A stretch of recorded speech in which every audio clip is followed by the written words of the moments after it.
Captain sat in her command chair, watching the stars drift past the viewport. The Morning Star was 3 weeks into its journey to the colony world of New Haven. Everything had been quiet, exactly as she liked it. 3,000 people slept in the habitat sections below, dreaming of their new lives. Farmers, teachers, engineers, families, all of them trusting her to get them there safely. Had been flying cargo ships for 20 years before taking this job. She knew the routes, knew the dangers, and knew how to avoid trouble. The Morning Star wasn't a military vessel. It had basic shields and exactly 2 defensive turrets meant for clearing space debris. Against real threats, they were useless. The alarm changed everything. "Captain, I'm picking up multiple contacts dropping out of faster-than-light travel," said from the engineering station. His young face had gone pale. "They're big, really big." His blood went cold. "How many?" 42 ships. They're not broadcasting identification codes." His fingers flew across his console. "Wait, I'm getting signature matches there." The name made everyone on the bridge freeze. The Dominion had a reputation that crossed every border in this sector. They were raiders, slavers, and worse. They took what they wanted from anyone too weak to stop them. Ships that encountered raiders had 3 options: run, surrender, or die. Sometimes all 3 happen anyway. "Can we outrun them?" asked, though she already knew the answer. Shook his head. "They're already moving to intercept. Their ships are faster than ours. We have maybe 10 minutes before they're in weapons range." Dr. Park had come up from the medical bay when the alarm started. "What about calling for help?" "The nearest Terran patrol is 6 days away," said quietly. "No one else will come. We're on our own." She looked at her small crew, was barely 25, had never even seen combat. The rest were just ordinary people who wanted to fly colonists to new worlds. None of them signed up for this. "They're hailing us," said the communications officer. "Put it on screen." The face that appeared made stomach turn. The commander had scales the color of dried blood and eyes like black stones. His mouth split into something that might have been a smile, showing rows of sharp teeth. "Human vessel, this is commander of the Dominion. Your ship and everyone on it now belong to me. Power down your engines and prepare to be boarded. Resist and I will kill 100 of you for every one of my soldiers who dies. Surrender and most of you will live. You have 5 minutes to decide." The screen went dark. Nobody spoke for a long moment, broke the silence. "What do we do?" Thought about the 3,000 people sleeping below, the families, the children. She thought about what happened to people that took. The stories were horrible. They used captives as slaves, experiments, and worse. They broke people for entertainment. "Can you get a message out?" "They're jamming all our communications," he said, then paused. "But I might be able to boost 1 quantum burst transmission before they destroy our array completely. Just 1 message, and it has to be short." Closed her eyes. 20 years ago she had been in a bar on Earth Station 3. A drunk Terran Navy officer had bought her a drink and told her a story. He said humanity had codes, special codes for special situations. Most were standard military stuff, but one code was different. "There's a code," he had said, his words slurred but his eyes sharp. "Called Ember Protocol. They don't tell civilians about it. But I'm telling you because you fly people out into the dark and you should know. If things go really bad, if death is certain and you see no way out, you send that code. Just know this, what comes after might be worse than dying, but at least you'll go down fighting with everything humanity has." She had laughed it off as drunk talk. Saved the code anyway, just in case. Never thought she would use it. "Send a standard distress call," ordered. "Tell them our position, our situation, everything. Then add this code, Ember Protocol." Looked confused but started typing. "Message ready, sending now." The ship shuddered as the quantum transmission fired. A moment later, sparks exploded from the communications console as weapons destroyed their array. "They're moving in," reported. 3 minutes until they're alongside us." Stood up, wake everyone, get them to the central habitat ring, seal all the internal bulkheads, grab anything that can be used as a weapon. Captain, we can't fight them, said. We're not soldiers. No, we're not, agreed. But we're not going to make it easy for them either. Those people down there trust us. We owe them a fight, even if it's our last one. The crew scattered to their tasks. Alarms wailed through the ship as people woke to their nightmare. Parents grabbed children. The elderly were helped to the central ring, pulled every tool from storage, cutting torches, mining lasers, heavy wrenches, anything that could hurt someone. Watched the ships surround the morning star like predators circling wounded prey. She thought about that drunk officer again, about his warning. She wondered if anyone had even received the message, wondered if the code meant anything at all, or if it had been just the fantasy of a drunk man. The first boarding pod slammed into their hull with a sound like thunder. Here they come, someone whispered. Picked up a plasma cutter, feeling its weight in her hands. Around her, 3,000 civilians prepared to fight trained warriors with nothing but desperation and hope. It was insane. It was hopeless. But it was all they had. The cutting torches on the other side of the airlock started glowing red as they began to breach. Raised her voice so everyone could hear. Listen to me. We're humans. We don't give up. We don't surrender. We fight. For each other, for our families, for the right to exist. Whatever happens next, we face it together. Understand. 3,000 voices answered as one. Understood. The airlock exploded inward, and the battle for the morning star began. Miles away in the darkness of space, a small quantum transmission raced toward the nearest Terran relay station. Just a few words, a position, a situation report. And 2 words that would change everything: Ember Protocol. The Galactic Council chamber was built to impress. Massive columns of crystal reached toward a domed ceiling that showed real-time images of the stars. Representatives from 47 different species sat in their designated sections, discussing matters of trade and territory. The debates were always polite, always civilized.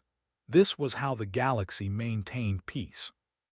Ambassador Nam sat in the human section, barely noticed by anyone. The Terran Collective had joined the galactic community 40 years ago, and in that time, humanity had been remarkably unremarkable. They had no special abilities, no natural weapons, no telepathy or super strength, just another average species trying to find their place among the stars. Had learned to accept being overlooked. Sometimes it was better that way. The big powers, the Empire, the Confederacy, the Hive worlds, they played their political games while smaller species like humanity stayed quiet and survived. Her vibrated. She glanced at it, expecting routine updates. Instead, her heart nearly stopped. 3 words glowed red on the screen: Ember Protocol ACTIVATED.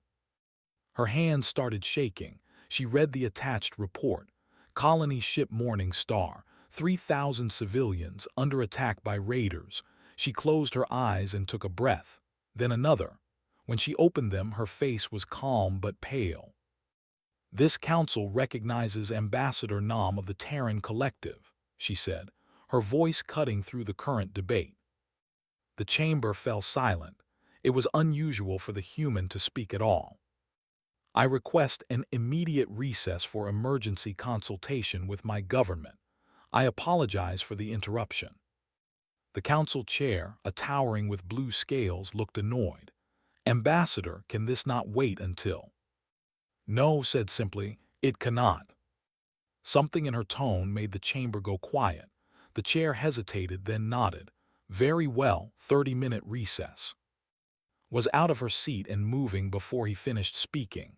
Behind her, representatives whispered to each other. The human had never acted like this before. What could possibly be so urgent?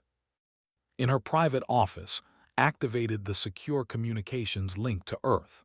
The face of Admiral appeared on screen almost immediately. His expression told her everything. You've seen it, she said. Yes, the message reached us 18 minutes ago. His face was carved from stone. I'm already at Fleet Command. We're mobilizing. How long until you reach them? 22 hours at maximum speed. But you need to understand what's happening. This isn't just First Fleet.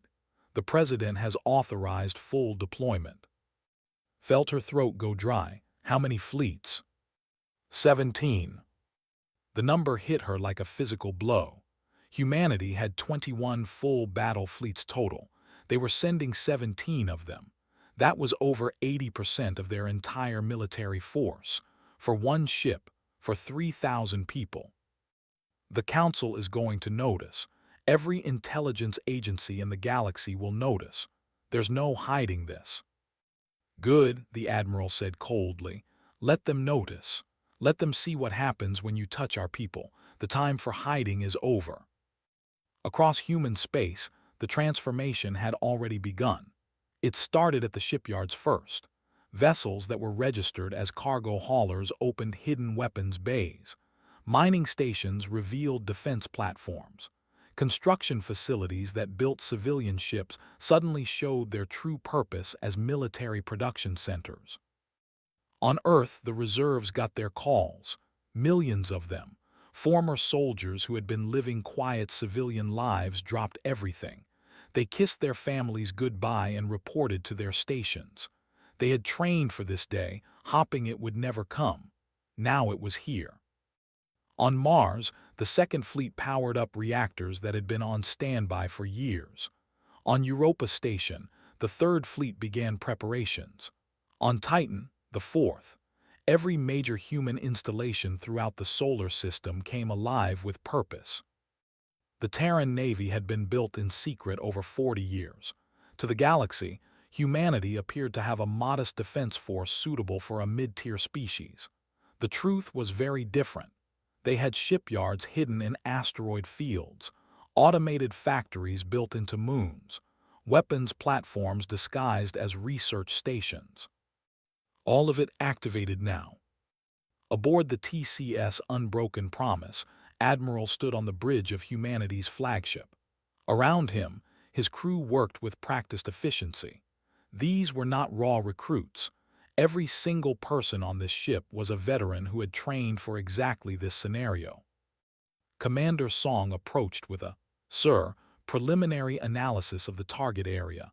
They have 42 ships surrounding the Morning Star, standard raider configuration. They've already begun boarding operations. Time since initial contact. 43 minutes. His jaw clenched. His people had been fighting for 43 minutes, alone, probably dying. A young lieutenant at the tactical station looked confused. "Sir, I don't understand. This is a tragedy, but why full mobilization? Pirates attack ships all the time. Why are we?" "Because they're ours," Commander said sharply. "Because we made a promise." She turned to address the bridge crew, many of whom were new enough to have never heard this speech.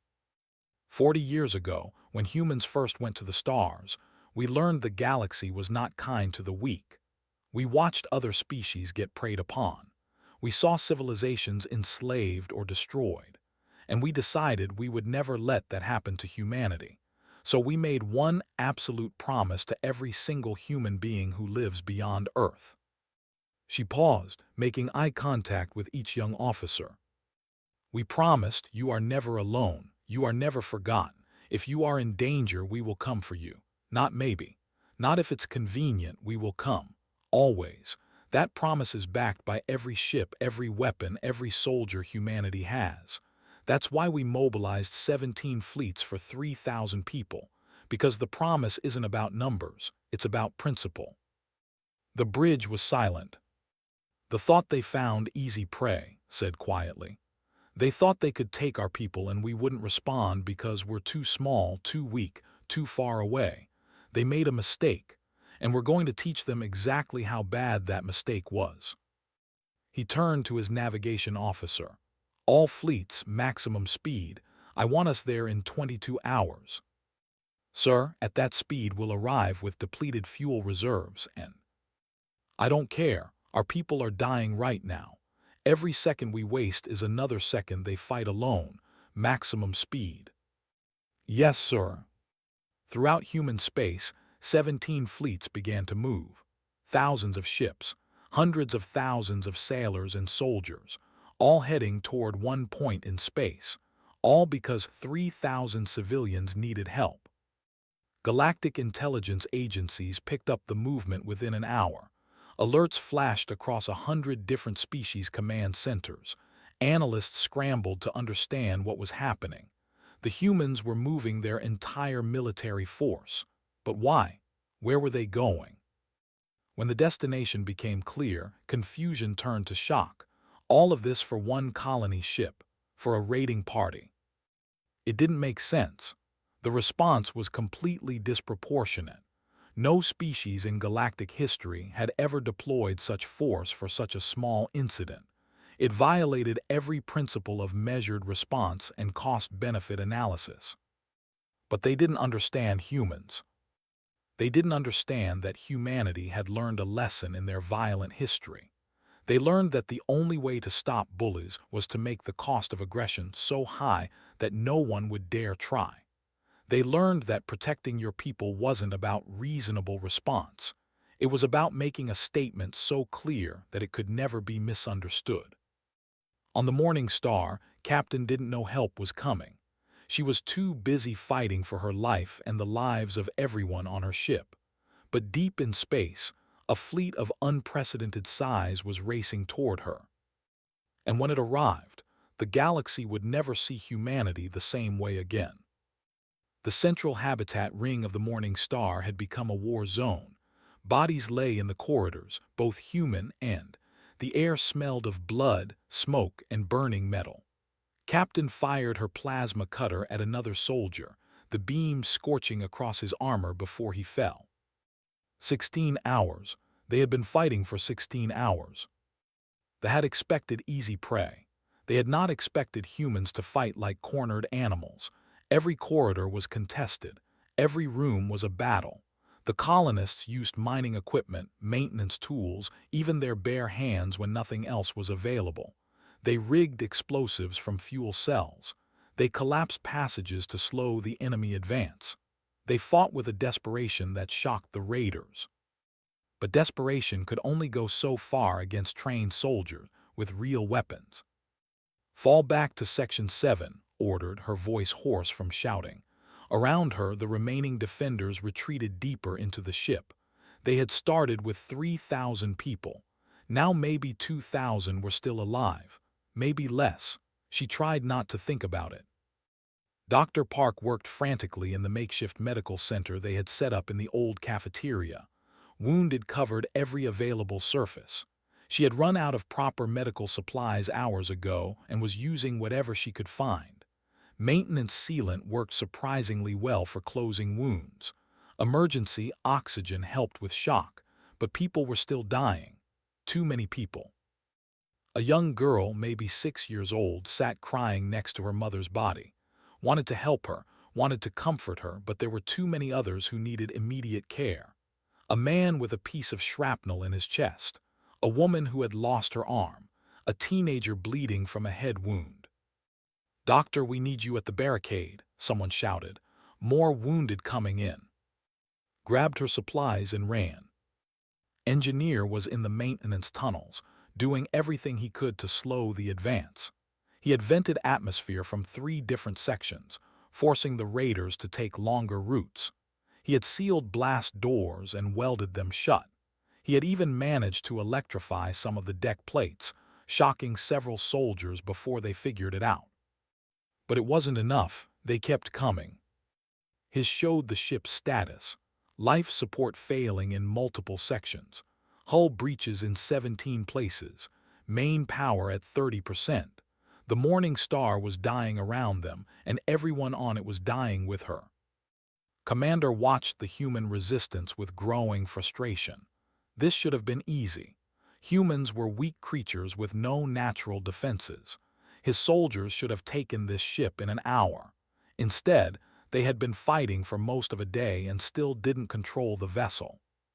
He had lost 38 soldiers. 38. against civilians armed with maintenance tools. It was humiliating.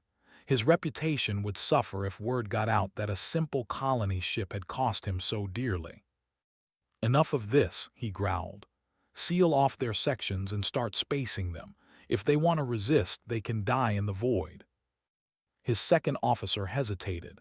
"Commander, the slaves will lose value if we—" "I don't care about their value anymore. I want them dead, all of them." The order went out. Soldiers began sealing bulkheads and preparing to vent entire sections of the ship into space. The humans would have minutes to surrender, or they would suffocate in the cold dark. Heard the alarm and knew what it meant. She gathered everyone she could reach into the most secure section remaining. Maybe 500 people huddled together, knowing the end was coming. Parents held their children, couples embraced, some prayed, others just sat in silence. "I'm sorry," said to them. "I'm so sorry I couldn't get you to safety." An old man, must have been 70 at least, smiled at her. "You gave us a chance to fight. That's more than most captains would have done. We die as humans. That matters." The ship shuddered. Somewhere sections were being opened to vacuum. People were dying. Closed her eyes and thought about that quantum transmission she had sent. Had anyone received it? Did anyone care? Or had they died here for nothing? She would never know that across the galaxy, 17 fleets were racing toward them at speeds that violated every safety regulation ever written. She would never know that millions of humans had mobilized for her and her people. She would never know that the admiral of the entire Terran Navy was personally commanding the rescue fleet. All she knew was that they were about to die. Then something impossible happened. Every soldier on the ship suddenly stopped what they were doing. They grabbed their weapons and looked around nervously. Some started backing toward their boarding pods. The ones preparing to space the humans paused their work. Commander was staring at his sensors, his face showing something that looked like fear. "No," he whispered, "that's impossible." His sensor officer's voice shook. "Commander, I'm reading massive quantum signatures at the system's edge. Hundreds of them. There," he paused, recalculating. "Sir, they're human vessels, a lot of human vessels." "How many?" "I'm reading 347 ships so far, and more are still arriving." Felt his blood turn cold. 347 ships, for one colony vessel. That made no sense. The humans were a minor species with limited military capability. Intelligence said they had maybe 200 warships total. And yet— "Sir, we need to leave, now, if those ships reach us." "Broadcast on all frequencies," ordered. "Tell them we have hostages. Tell them if they approach, we will kill every human on this ship." The transmission went out. For a long moment there was no response. Then a human voice came through, cold and clear. "This is Admiral of the Terran Collective. You have attacked our people. You have boarded a civilian vessel. You have killed our citizens. We are here to retrieve them." Tried to sound confident. "Admiral, we have over 2,000 hostages. If your ships come closer, I will execute them all. Our tactical analysis indicates your weapons can destroy the remaining sections of that ship in approximately 47 seconds. Our boarding teams will reach our people in 43 seconds. You have 4 seconds of advantage. I suggest you use them to pray to whatever gods you believe in." His eyes went wide. "That's impossible. No boarding team can." He never finished the sentence. His sensors showed small objects launching from the human ships, moving impossibly fast. Stealth pods, dozens of them, phasing through space in ways that shouldn't be possible. "All weapons fire on the colony ship," screamed. Every gun turned toward the morning star. Energy beams and missiles launched, enough firepower to vaporize the damaged vessel 10 times over. None of it reached the target. The human fleet's point defense systems activated. Lasers so precise they could hit individual molecules intercepted every single shot. Missiles exploded harmlessly in space. Energy beams were scattered by defensive fields. The Morning Star sat in the middle of the firestorm, completely untouched. Then the boarding pods arrived. They didn't breach the hull like normal boarding craft. They phased through the metal like it wasn't even there. One moment the corridor was empty. The next, human soldiers in advanced armor were standing there. The soldiers opened fire. The humans didn't even slow down. Their shields absorbed the shots effortlessly. They moved through the ship like ghosts, stunning soldiers with weapons that crackled with blue energy. No killing, just precise, professional disabling of every threat. In the human section, watched in amazement as a soldier in black armor appeared in front of her. His helmet retracted, showing a young face with kind eyes. "Captain, I'm Lieutenant Terran Marines. We're here to take you home." "How did you?" "Explanations later, ma'am. Right now we need to get everyone to safety. Are there more survivors?" "Throughout the ship, maybe 2,000 total." "We'll find them all, that's a promise." He touched his helmet. "Command, this is survivors confirmed. Beginning evacuation." More soldiers appeared, carrying medical equipment and emergency supplies. They worked with incredible efficiency, triaging the wounded, securing the survivors, mapping the ship to find everyone still alive. Outside, the fleet tried to run. They activated their engines and prepared to jump to faster-than-light speed. They never got the chance. The human fleet had surrounded them completely. Every ship was targeted by dozens of human vessels. A single warning broadcast went out. "Power down your engines. Surrender your weapons. You are all under arrest." Commander, in a last desperate act, gave the order to fight. His 42 ships opened fire on the human fleet. What happened next lasted exactly 4 minutes and 17 seconds. When it was over, every ship was disabled, their weapons destroyed, their engines offline, but their life support intact. Not a single human ship had taken damage. It wasn't a battle. It was a demonstration of complete technological superiority. And still more human ships kept arriving. Admiral stood on the bridge of the Unbroken Promise, watching the tactical display. The fleet was completely disabled. His Marines had secured the Morning Star and were evacuating survivors. Everything was going according to plan, but his expression remained hard as stone. "Status of our people?" he asked. Commander Song checked her. 2,137 survivors recovered. 863 confirmed dead. Medical teams are working on the wounded now. 863 dead, nearly a third of the people on that ship. Hands clenched behind his back. He had been too slow. If they had arrived even an hour earlier, some of those people might have lived. "Sir, the commander is requesting to speak with you," the communications officer said. "Put him on screen." Commander appeared, his scales no longer looking so impressive. He was bound in restraints, surrounded by human soldiers. He tried to speak with authority, but his voice shook. "Admiral, I demand to know by what right you attack a legitimate salvage operation. The Dominion will." "Salvage operation," his voice cut through like a knife. "You attacked a civilian vessel. You killed 863 people. You attempted to enslave the rest, and you have the nerve to call it salvage. We were operating in unclaimed space. Your laws don't." "My laws apply to anyone who harms humans. That is the only law that matters right now." Stepped closer to the screen. "You and your crews are under arrest for piracy, attempted genocide, murder, and crimes against sentient beings. You will be transported to the nearest Terran judicial facility where you will stand trial. If convicted, you will spend the rest of your lives in prison. Do you understand?" His eyes went wide. "You can't do this. The Dominion will." "The Dominion can try to stop us. I invite them to try," gestured to someone off-screen. "Take him away." As was dragged off, the Admiral turned to his sensor officer. "Fleet status." "All 17 fleets have arrived, sir. 3,214 ships total. All systems green. We're receiving requests for orders from fleet commanders.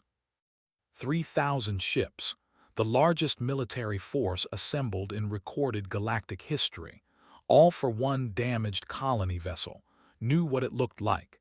He knew the galaxy was watching this moment. He knew they would think humanity had overreacted. Good, let them think that. Send a message to all ships, he ordered. Mission accomplished.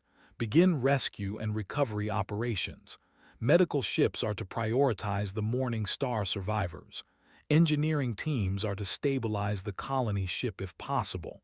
I want every person accounted for.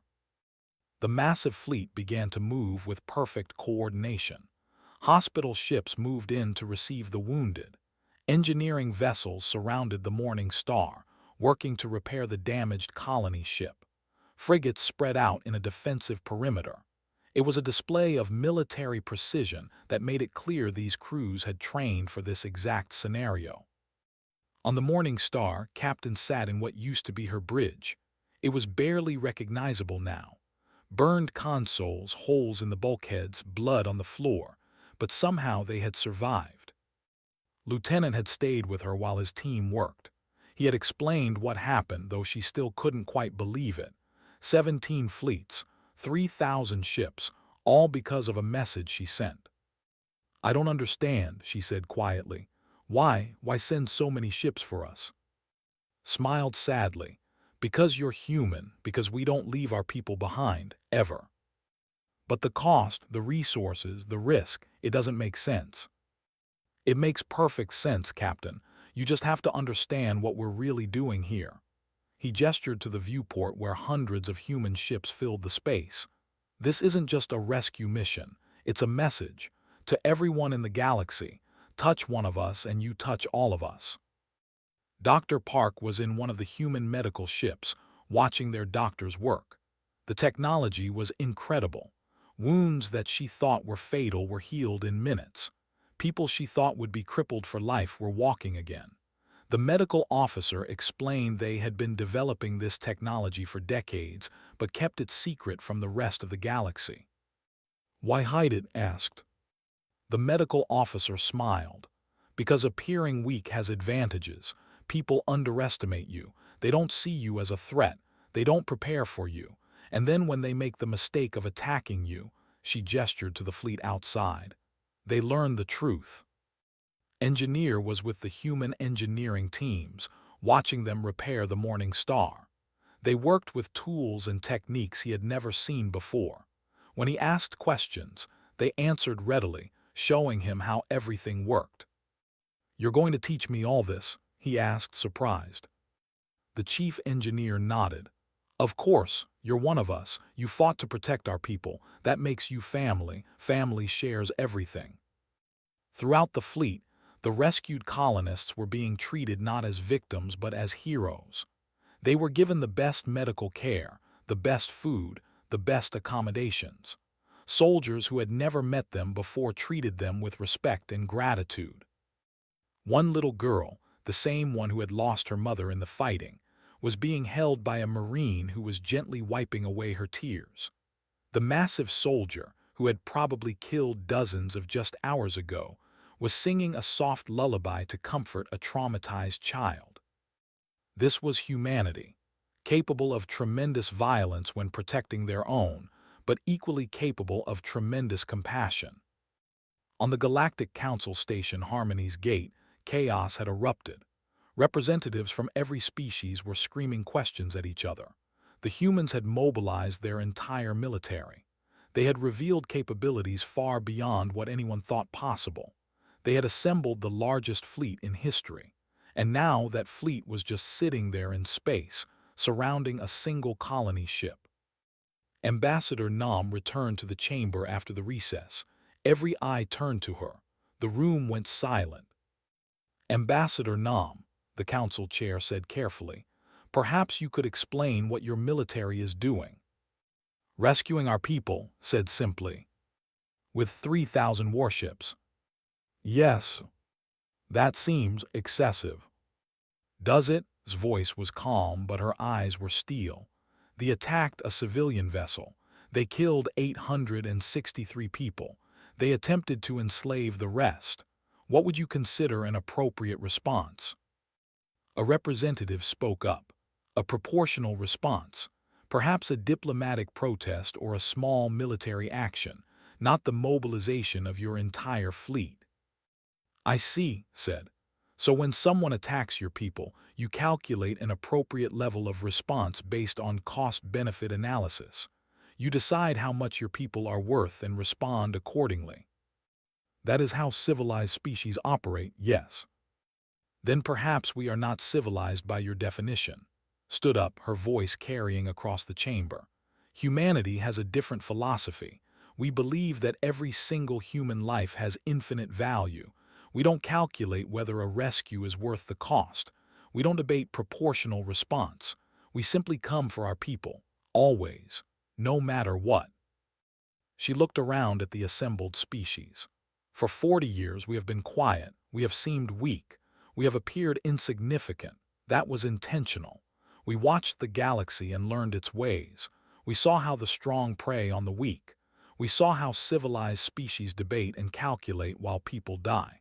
And we decided we would never be the ones dying while others debated. The chamber was absolutely silent. So yes, we sent 3,000 ships to rescue 3,000 people, and we would do it again. We would send every ship we have, every soldier we have, every resource we possess, because those people are ours and we protect what is ours.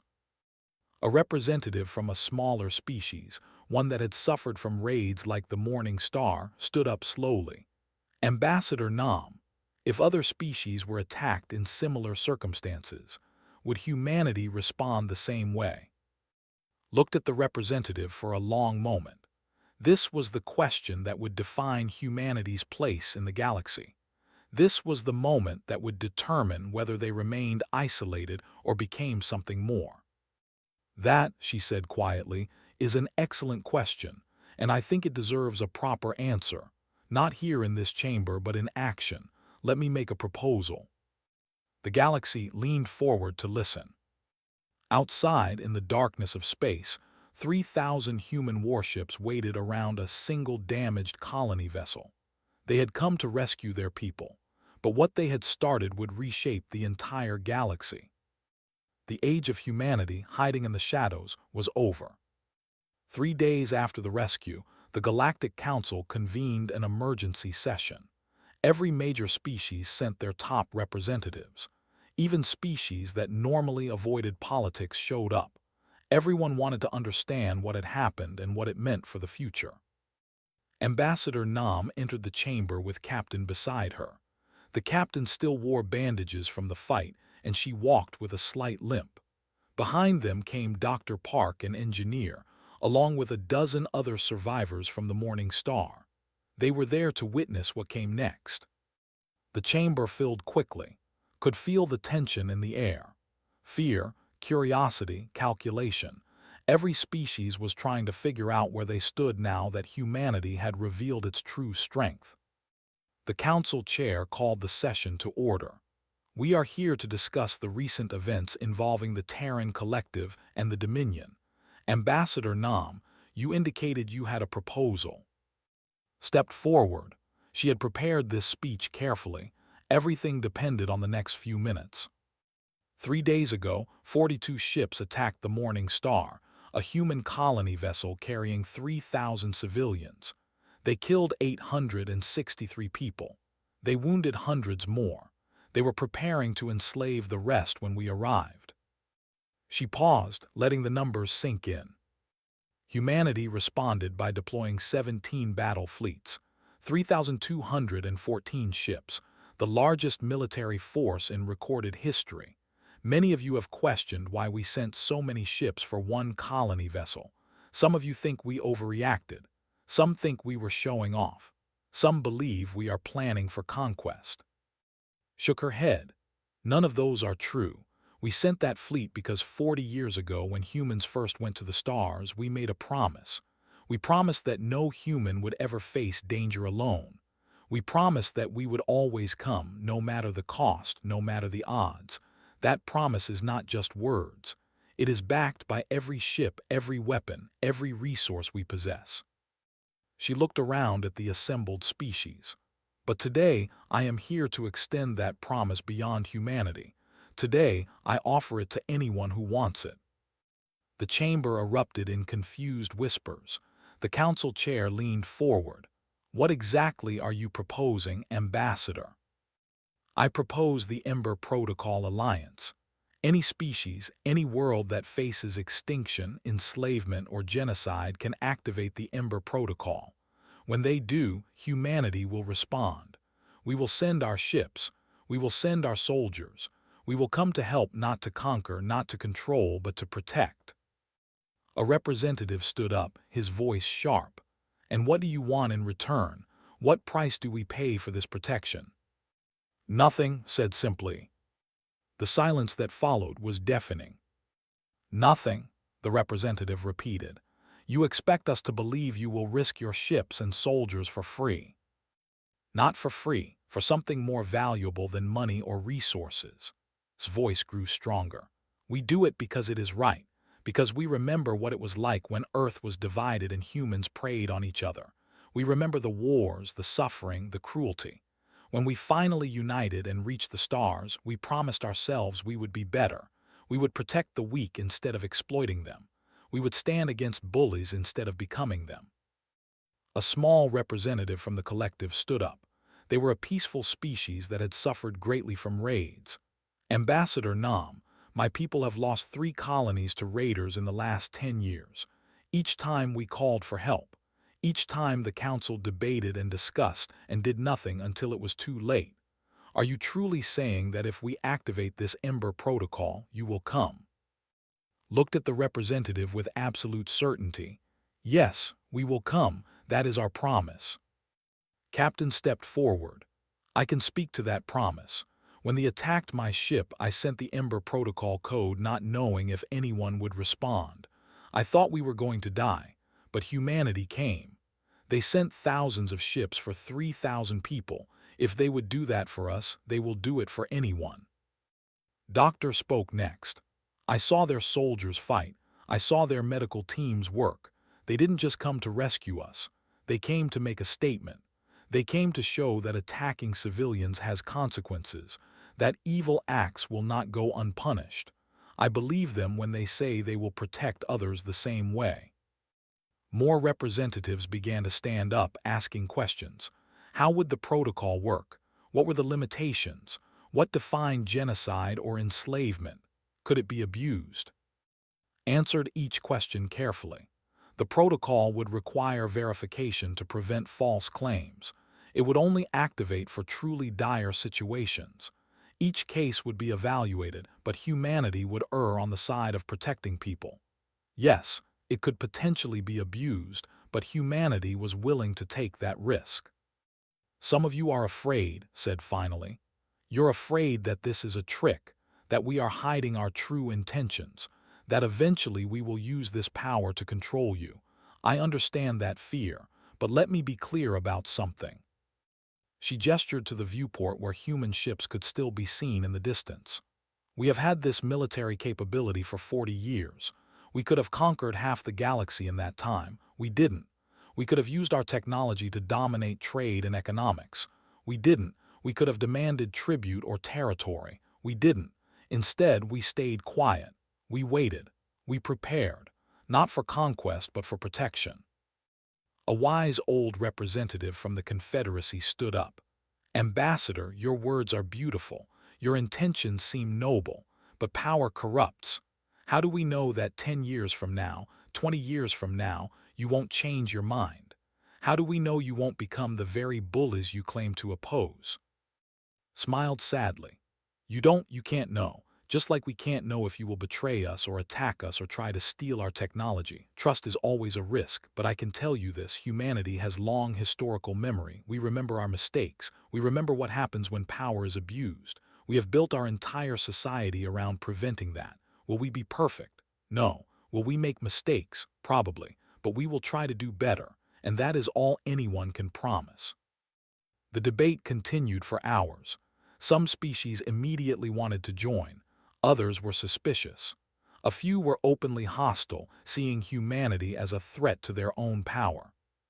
Finally, the council chair called for a vote, not to accept the proposal, that was each species' individual choice, but to recognize it as a legitimate offer and allow species to opt in if they wished.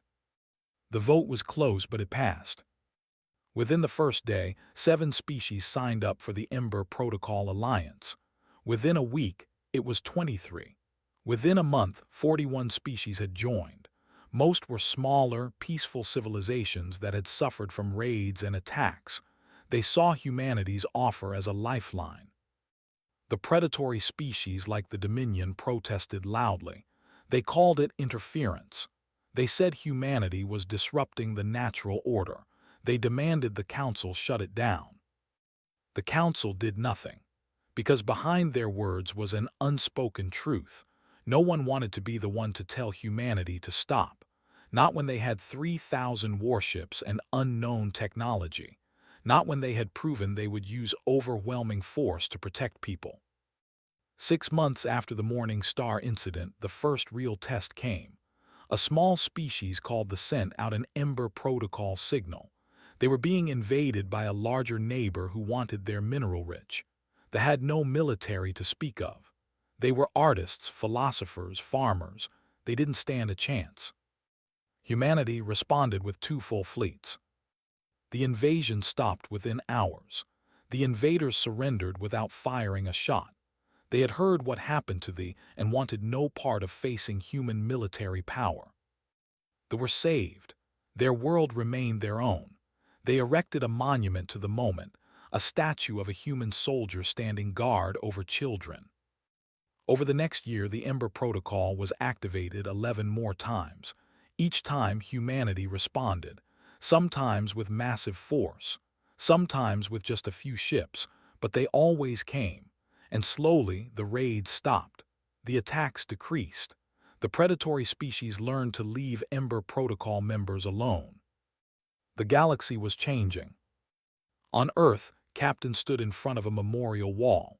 863 names were carved into the stone, every person who died on the Morning Star. She came here every week to remember them.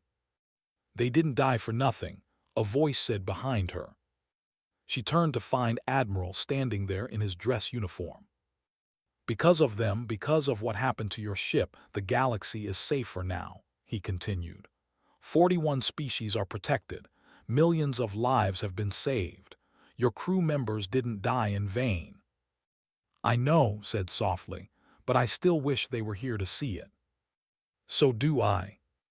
They stood in silence for a moment, honoring the dead. I heard you accepted the commission, said. Captain of the TCS Defender, how does it feel? Strange, I was a cargo hauler. Now I'm commanding a warship. You were a cargo hauler who fought off 42 ships with mining equipment and pure determination. I think you'll do fine. He smiled slightly. Besides, the Defender isn't just any warship. She's assigned to Ember Protocol Response. When that call comes in, you'll be one of the first to arrive. Looked at him in surprise. You're putting me on rescue duty. Who better? You know what it's like. You know what those people need. You'll fight for them the way you fought for your colonists. He placed a hand on her shoulder. We keep our promises, all of them, and you're going to help us do that. Far across the galaxy, on a small mining station on the edge of known space, alarms suddenly blared. Pirates had arrived. The station manager, a nervous alien named, shook as he watched the raider ships approach. Then his communications officer shouted, Sir, we're registered with the Ember Protocol. Had almost forgotten. His government had signed up 6 months ago. He never thought they would need it. But now. Activate it, he ordered. The signal went out, a simple message, a request for help, a hope that the promises were real. On the TCS Defender, Captain heard the alert. She looked at her crew, saw them ready their stations, and felt something she hadn't felt in a long time. Purpose. All hands to battle stations, she ordered. Set course for the signal, maximum speed. Her communications officer looked back. Captain, We're 3 hours away. The mining station might not last that long. Then we'd better get there in 2 hours, said. They're counting on us. We will not let them down. The defender jumped to faster-than-light speed, racing toward people she had never met, in a place she had never been, to honor a promise humanity had made. Behind her, a dozen more ships followed, and behind them, if needed, thousands more waited. The message was clear across the galaxy. Attack the weak, harm the innocent, enslave the helpless, and humanity will come for you. Not with negotiations, not with diplomacy, with overwhelming force and absolute resolve. The age of predators preying on the helpless was ending. And it was ending because one species decided that some things, like protecting people, were worth any cost. The Ember Protocol wasn't just a military program. It was a promise, a statement, a commitment that the galaxy had never seen before. And humanity would keep that promise, always.